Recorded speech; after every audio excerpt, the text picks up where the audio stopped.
Good morning and welcome to Morning Movie News, where today we have some uniquely interesting stories to discuss. It's not just about casting or certain movies getting made. There's, in some cases, I think, ethical questions, in fact, 2 of the 3 stories, and then 1 is about strategy, negotiation, tactics with the studios. So I'm very excited.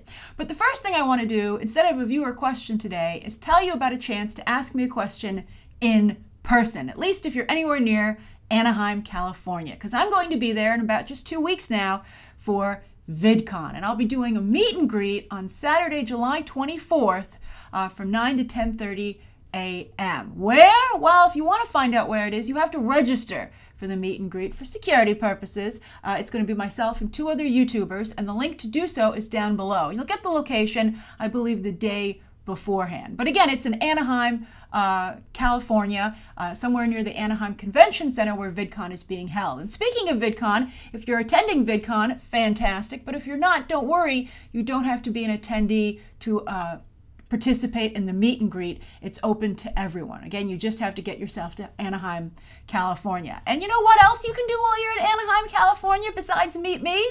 You can go to Disneyland, which of course is right there. So you can talk to me about movies and then go ride Guardians of the Galaxy Mission Breakout, something I'm going to try and do while I'm there. So again, if you're anywhere near Anaheim, California, and you'd like to meet me in person, you can do so on Saturday, July 24th between 9 and 10:30 a.m.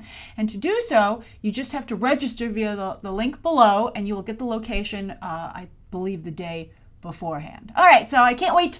I announced this on Twitter yesterday. Some of you have already signed up, and we're going to have a really great time. All right, so let's get to today's morning movie news. The first is a big story that broke yesterday, and that Patty Jenkins is not signed for the sequel to Wonder Woman after all, which I found fascinating because the industry trade that broke this news was the one that reported that she was signed for the sequel just before the film's release, saying that both Gal Gadot and Patty Jenkins were signed for a sequel. So I thought that was quite interesting indeed, that they not only had to correct themselves, but didn't mention that they were correcting themselves. And how would they get something like that wrong? That's crazy, considering they were interviewing both Patty Jenkins and Gal Gadot, that they didn't just say, hey, are you signed for a sequel? And then got yes or no answers. But anyway, she's not signed because apparently, while Gal Gadot is signed for multiple pictures, because of course she'd already appeared in Batman v Superman, since Patty Jenkins had so little experience, basically just directing monster in terms of movies beforehand, Warner Brothers wanted to wait and see. And so now they're stuck with wait and pay because she now has tremendous leverage. And to their credit, though, this trade did point out what kind of deal might Patty Jenkins now walk away with. That's where this story gets particularly interesting. Of course, she's probably going to get more money, and maybe she could even argue for a percentage of the gross. I think that she was such a big part of this film's success that if I were her management team, I would see if I could get that on the table.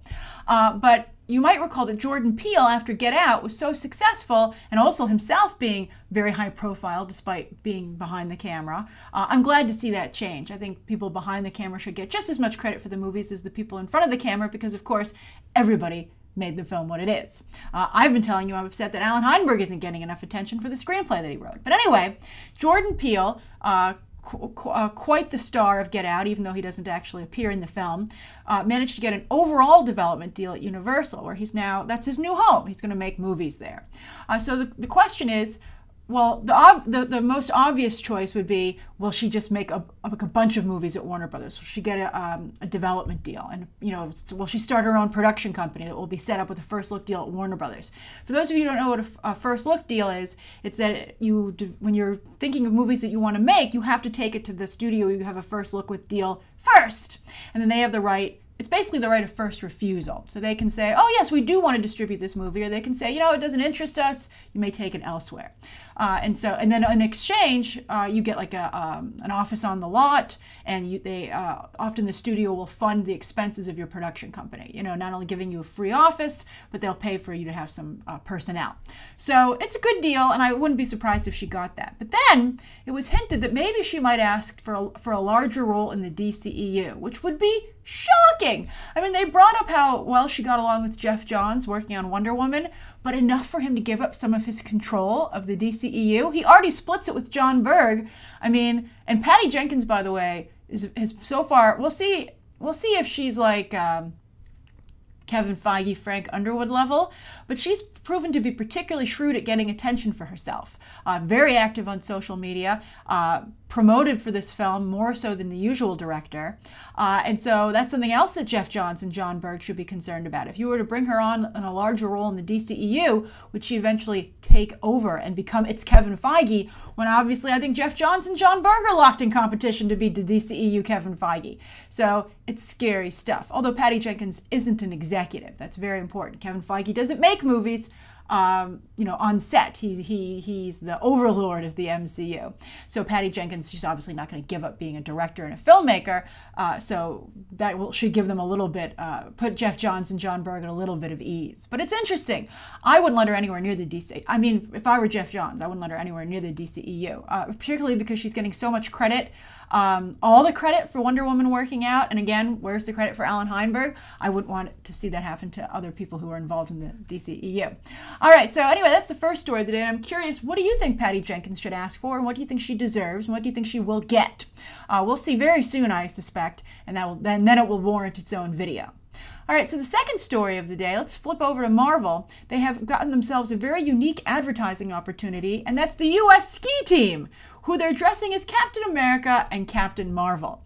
And they'll be wearing these suits at the 2018 Olympics in South Korea, which takes place in February, so it's coming up very soon.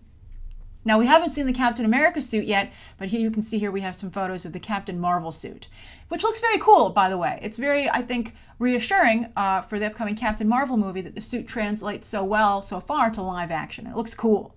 But I have to say, I really don't think it's appropriate for the Olympics to be advertising anything of this manner. Sure, Coca-Cola is a big advertiser at the Olympics, but that's kind of a global brand, and it's something that you can have at the event, as in, oh, I sure am enjoying this delicious soft drink while I watch the Olympics, right? Like they serve Coke at the Olympics. Now, maybe I'm sure they could hand out comic books at the Olympics, but I just feel it crosses a line, in my opinion, especially because it's associating it with, I don't know, Coke is just so pervasive at this moment. It's almost, at this point, it's almost like advertising air or water, right? I mean, it's like, it's a soft drink, you know? But when movies are more specific and there's a lot more riding on it, it would be almost, I feel it's almost like having a religion or a political party advertised at the Olympics. You know, that's how inflamed movie discussion has become at some points. And so I just don't think the Olympics should do something like that. I mean, what's going to happen next? Will this pave the way for like Disney characters or like another movie like the Jurassic World gymnastics team? You know, they flip around like a velociraptor on the balance beam. I don't know. I just don't think it's appropriate, quite frankly. And the Olympics should regulate this. But I'm curious, what do you think? What do you think how the suit looks? And what do you think of of having the U.S. ski team sponsored by Marvel? Do you think that's appropriate? I just don't think it's appropriate. Okay, and I don't think DC should do it. I don't think anybody should do it. It's not an appropriate thing to do. And then finally, I suspect this might be one of the biggest discussion points of the day. Sony has launched a Clean Movies initiative, which got a lot of attention because Seth Rogen, horrified by this prospect, tweeted, holy crap, I'm censoring him, please don't do this, much like Sony's going to, please don't do this to our movies. Seth Rogen, of course, has worked extensively with Sony in the past, although also contributed to their problems recently as of late, although Sony is to blame for a lot of their own problems, quite frankly. But the leak was supposedly initiated because of a hack over anger about Seth Rogen's The Interview. But anyway, basically what it's going to be, for those of you who are wondering what exactly this is that they're going to take the censored versions that they make for broadcast TV, airplanes, etc., and they're going to make it available as something you can watch on the Blu-ray, right? You know, sometimes they're like, do you want to watch the theatrical cut? Do you want to watch the extended cut? Do you want to watch the clean cut? Or the family cut? Who knows what they're going to call it? And it'll be a choice whenever you purchase the movie, be it on a Blu-ray disc, on iTunes, etc. I think it's a great idea. And let me explain to you why they're doing it. All right, and first I want to point out the filmmakers can lead the edits on making a clean cut. So, it's not like, that some studio hack is going to go in there and chop up a movie and be, not careful about it. You're allowed to say like, okay, well, imagine if like a little kid was going to watch this, which is exactly what the point of this is. What would you take out? And you can either do it yourself, or maybe we will get someone to come in here and slice and dice your movie. I mean, obviously it's in the filmmaker's best interest to be in charge of it. Now, the reason they're doing this is because of companies like VidAngel. Now, the studios have been suing VidAngel because what VidAngel does is they take the movies from the big Hollywood studios and they do this to them. They make a clean version and they make it available to their customers at a cost. But obviously, it's not their product, even if they did alter it by cutting it down. So the problem is that it's showing the whole movie. It's taking money away from the studio, because if otherwise those consumers, if they wanted to watch the movie, would have to purchase it from the studio. But VidAngel has come in and said, oh, no, you can purchase this product from me because I've made a clean version of it. So there have been a lot of lawsuits about this, but VidAngel is making like a ridiculous amount of money. So this serves two purposes. One, I think it'll further the demise of VidAngel because now you have an official clean version, which is coming from the studio itself. And also, VidAngel is making so much money, the studios want that money. I tell you all the time that movie business is about money. Even when it comes to awards, it's because winning awards generates more money because people therefore have an interest in that film. And so they check it out, and the people involved in the film can get more work. So, of course, Hollywood discovered via VidAngel a surprising pocket of a tremendous amount of revenue. And of course, that Hollywood's desperately in search of revenue these days because they lost the Blu-ray DVD market, which for decades, back when it was even VHS, was actually like the biggest moneymaker in Hollywood. But of course, streaming is a little bit less expensive because it's not a physical copy. And people also buy less movies because it's so easy to rent them. It used to be, like, I don't know when I'm going to be able to see this movie ever again. I better buy it. And now it's like, I can just get it on iTunes anytime I want, really easily. It's just at my fingertips. And so that's, there's less purchases. So it's really hurt Hollywood's revenue stream. So here's an opportunity for a huge revenue stream. And also, I think it would help Hollywood's relationship with the conservative community to say, we do care about you, right? Not that a third party, VidAngel, had to come in and do it for us. Now also, it doesn't erase the other versions of the film, so why not? Why not have another option? I think it's a great idea. In fact, you might recall that I suggested something very similar to this with Deadpool, that they have a PG-13 alternate version that they could show during the day, for instance, or something like that, so that families could go and see it. Now, obviously, that was something that can't happen because of the way the MPAA works and the way they distribute films. You can't have two versions of a movie. Although they did do it for the King's Speech. You might recall they had to there were some swear words in it, so they cut them out so that school groups could go and see the film. I don't think you have to cut out swear words, quite frankly. I mean, unless there are a ton of them, I don't know. I mean, how little were the kids who were going? I don't know. But anyway, imagine if Deadpool had a clean version on the Blu-ray. When it was purchased. I mean, that would have boosted sales tremendously. That would be and they made a lot of money off of Deadpool, but they could make even more over at Fox if there was a clean version that was available for families, right? And I recently talked about some problems with The Mummy, maybe being a little bit too sexy for family entertainment. So I think it's a great idea to give families a situation so they want to sit down and watch a movie with young kids and they don't have to be worried about what's going to pop up on screen. You can tell the kids to cover their eyes or you can fast forward, but I think this is, I think it's a better option. You can maybe show this the movie in school, right? I just think it's a good choice. And I think that Sony might be leading the initiative on this, but I think every studio will follow suit. And I don't think it should bother anyone. I think it's a really good idea. I mean, especially because, again, the filmmakers can be involved in the creative and they're just taking out things, that would make it, more objectionable, again, for family viewing. So if Seth Rogen wants to get around this, I guess I would tell him to have important dialogue over R-rated material, but then they could always just make the dialogue a voiceover over something else. I think that, I don't think, everybody has different thresholds or tastes as to what they would like to enjoy.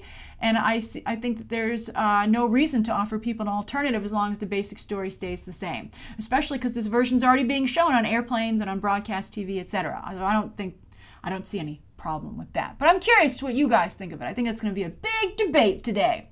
So that's today's morning movie news. Thank you for tuning in. Please write down below, I think, today's top 3 stories. And again, if you want to meet me at VidCon in Anaheim, don't forget to register down below for the opportunity to do so. I look forward to meeting you in person. All right, thanks for watching.